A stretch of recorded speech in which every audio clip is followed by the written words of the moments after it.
Ms. Schwartz, when did you and the defendant start dating? July of 2018. And when did you purchase this house that is the subject of this case? On December 4th of 2018. You were not living in the house. No, I was not. It was not ready to live in. No. So you arranged with Mr. Chambers that he would do some construction in the house. It would be sort of a project. And there was some suggestion in Mr. Chambers' answer to your complaint that the two of you celebrated Christmas in the house in 2018. And that at that time, the place didn't have a running bathroom facility, and he created a toilet so that you could have Christmas in the house with family. Is that correct? Yes, that's correct. Okay. So everything was great. Christmas, it was great. In November, it was great. Then in February, something he did irritated you around your birthday, and you broke up. And now you've decided that any work that he did in the house was substandard, and you want $5,000 from him for the substandard work that he did in your house. That's correct. That's not happening.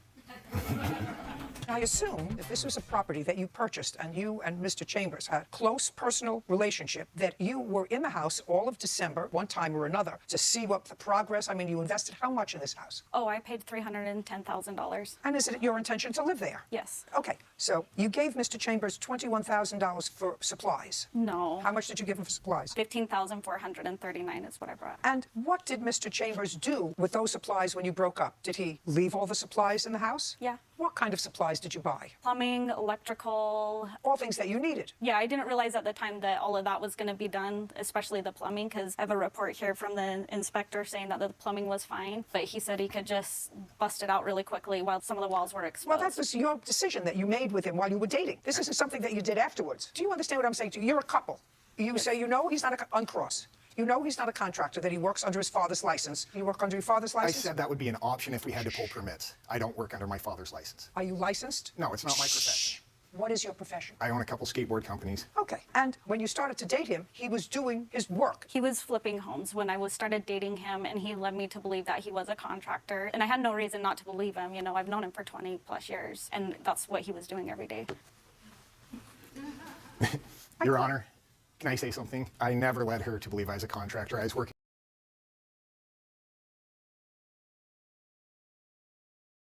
on my own home, and when we looked through the home, she asked for my advice. I told her I could help out with everything except for electrical and plumbing. Whatever. It's not something that I'm concerned about. Okay. This was not a business. No. You weren't charging her for your services. No. You were just paying for supplies, and he was doing it. There's nothing in your complaint that suggests he was charging you for his services. Is that correct, Ms. Schwartz? Yes, because he was living there. Just a second. He was doing it because you were dating. This is not something that court entertains. You know, it's as if you're a married couple, and your husband thinks he's a handyman, and whatever he touches, he breaks.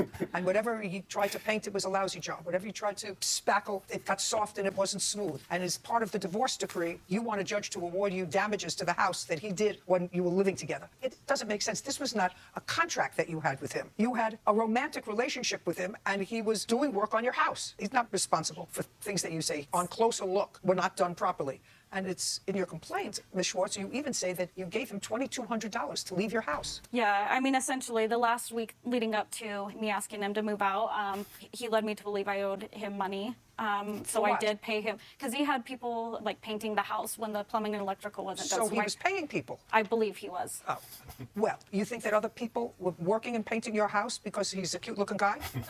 No. Okay, ridiculous. Mr. Chambers, your counterclaim is also ridiculous. You had no contract with her for labor. All I'm asking for is what I spent out of pocket that she benefited on. And I'm sorry, but you don't get that. You did it not with a contract with her. You did it because she was your girlfriend. Okay. And you did this, as you say in your answer, as a fun project.